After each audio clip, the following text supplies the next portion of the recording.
Of course, Ukraine is top of the news now. What are some of your thoughts there and what our involvement should be?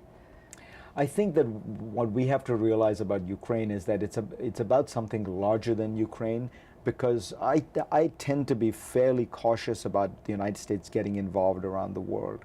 I think it's easy to get into a potentially military conflict. It's much harder to get out.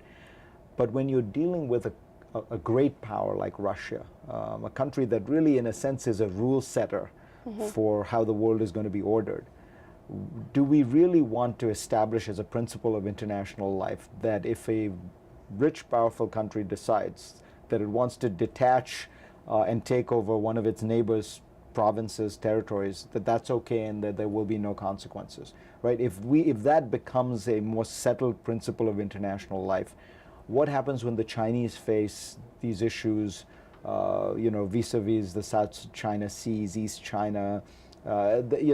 This is very different to my mind from a civil war in a poor country where, yes, I understand the impulse to get involved, but I also say to myself, what exactly can we do? How does this matter to the average American?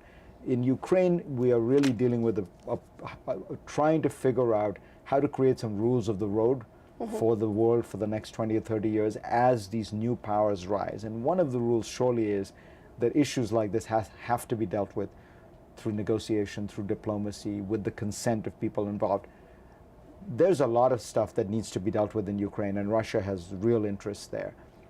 But I don't think that the answer should be you send in people with black ski masks, with unmarked uniforms, take over the country and create a kind of fait accompli, facts on the ground. So I think on this one we need to be pretty tough.